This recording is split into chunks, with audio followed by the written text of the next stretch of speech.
Hey team, if you are struggling to find, build, or even develop your mixed voice, I wanted to share my journey with you all today and give 5 very specific strategies that has helped me develop this coordination. So tip number one is actually playing around with a sound called the kick drums. Because here's the thing, when I first started working on my voice and trying to even hit my mix and get into those high notes, the tricky part or the challenging part was I had zero idea of what it could even feel like. Right. And this idea of mixed voice just felt so elusive to the point where, you kind of wonder, what is this thing that they're talking about? People would describe it as this thing between chest voice and head voice. But as someone who had never felt this before, all I had was a strained chest voice and a very, very breathy or disconnected falsetto. And so if you're in this boat at the moment, comment into the description below, but this was where I was at. And so what really, really helped me get into more of like a mixed voice coordination was exploring this sound called the kick drum. This is something one of my earlier vocal coaches, Tyler, he showed me this exercise. So first of all, thank you so much, Tyler. And basically this exercise allows your chords to come together in more of this mixed voice coordination. Now I will be sharing a full tutorial on this. I've actually filmed a tutorial on this and you can check it out if this is something you're interested in. But very, very quickly, right? What is the kick drum? Basically it sounds like this. Because if I find this kind of coordination, as I start navigating up higher,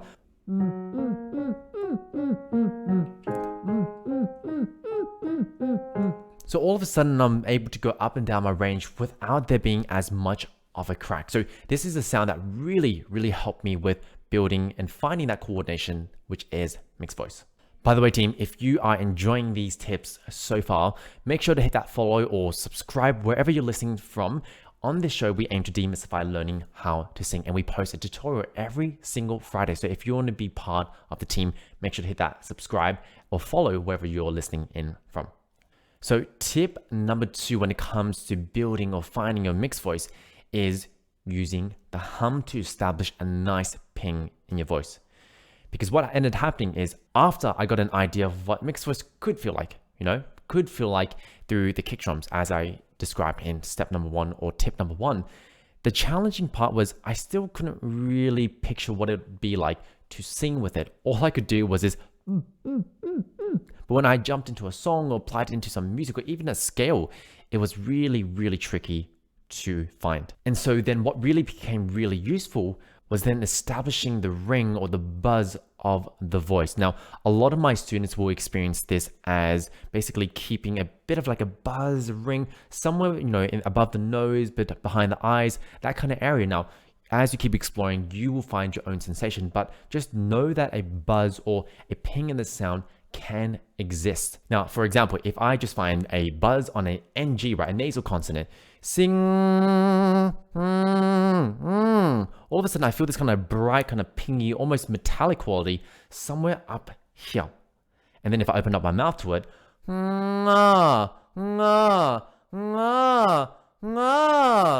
all of a sudden I get this kind of metallic quality even into my voice. This is a sign that your voice is actually coming together, right? It's actually building the right kind of resonance and it's phonating, most importantly, correctly. Because a lot of people who don't have these ping will notice that a lot of effort, a lot of the strength is coming from their throat.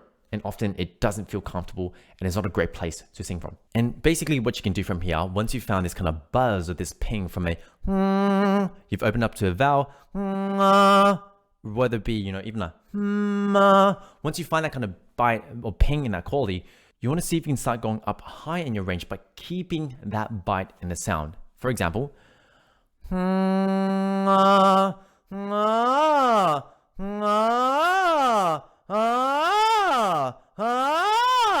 of a sudden you can go past the break or past the transition without it necessarily flipping, right? And there is a very strong kind of bite to the sound.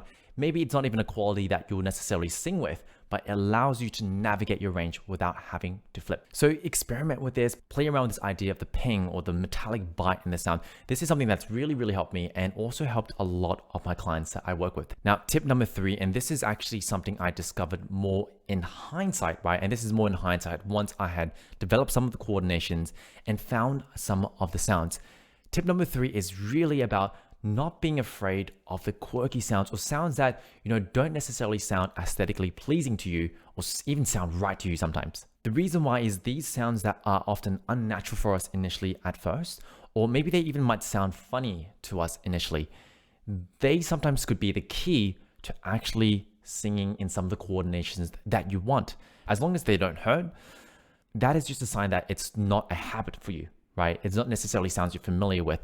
And when it comes to building new coordinations like mix, sometimes we have to go outside that comfort zone. We have to explore sounds that you aren't used to in order to develop coordinations that are new for you. Now, an example of this is when I first started developing my voice, I used to think that the ping or the metallic bite that we talked about in step number 2, or tip number 2, in fact, I used to think that was just pure nasality, right? I thought they were, it was just a really nasal sound and a sound that I was not able to use.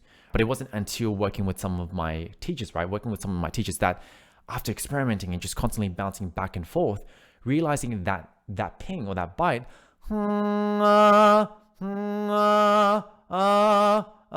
that ping or bite is actually an important ingredient when it comes to keeping your voice healthy and strong. It actually allowed me to find the bite, the clarity, the ping in the sound without me just going, and kind of over darkening the sound, which is actually honestly how I used to sing. The reason why I'm sharing this with you is if you are, working through some vocal exercises and you're like, gosh, this sound is just so weird and I don't know if it's getting me anywhere.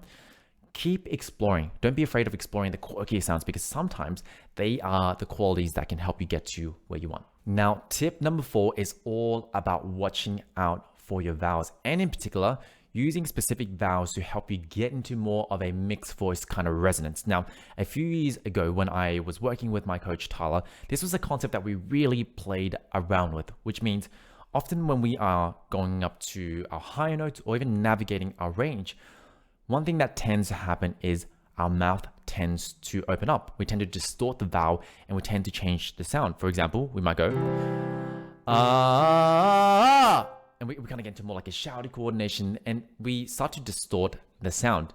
And so one of the coordinations that we need to build, and one of the things that I realize is when we want to be building your mixed voice coordination, you want to play around with not having to open your mouth. In fact, one of the exercises that I'm going to show you right now is go the complete opposite, which is as you're going to your high notes, roughly around that kind of transition of that break area, try to actually intentionally close the vowel, enclose the vowel, and see if you can feel this sensation of a gear change, a shift in the resonance. For example, if I incorporate tip number 2 as well,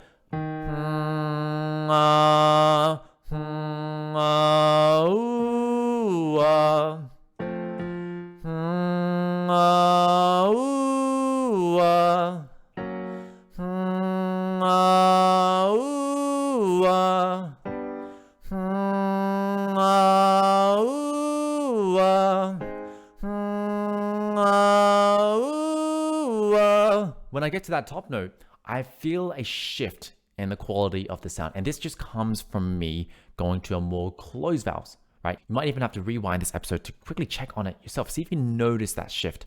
But internally, I feel the sound go from a more kind of open kind of quality to something that's more shifted and maybe even slightly more closed, right? They usually call this closed timbre. And what this does is it trains your resonance to sit in a slightly higher pocket, more of where a mixed voice would tend to be. So this is actually an exercise you can explore with yourself, just going from an R to an U vowel. You can even combine it with the ping exercise that we talked about in tip number 2. So tip number 5 is all about training that falsetto. Now, I don't know if it was maybe because I naturally had a lower range. When I first started singing, I could barely go past a C4.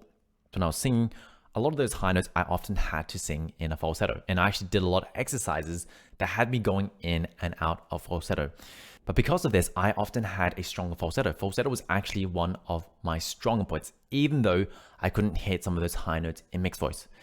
But what I realized from doing this, right, and this is actually something I've realized more in hindsight, is that by strengthening and building a clear falsetto, a strong falsetto, this is actually one of the roadblocks when it comes to building a more balanced mixed voice, right? A mixed voice that's going to be more flexible and more easy to use. Because I'll notice this for a lot of my clients who, when you ask them to access a falsetto, they might make it sound like this. And there's almost like no sound, right? Because it's so leaky, there's so much air coming through. And you'll notice this actually translates into more of like a fuller voice quality, into more of like a mixed voice quality, when they are going for the high notes, because their chords don't have that accuracy, don't have that ability to come together and resist the airflow, even in a lighter manner, they tend to struggle with getting there. And so what I would love to encourage you, one of the things that I've learned is you need to be training your falsetto if you want to develop your mixed voice, right? Everything is everything here when it comes with the voice. When you train one part of your voice, you end up training the other areas of your voice as well. And so how can you actually train your falsetto? Now, I actually got a full tutorial on this. Again, I'll just drop it in the description or put it up on the top left corner. But a little way you can think about it is this. There's really two things you want to be tackling when it comes to strengthening your falsetto. Number one, you want to be stretching it as high as possible and also as low as possible. Simple one is just doing little sirens.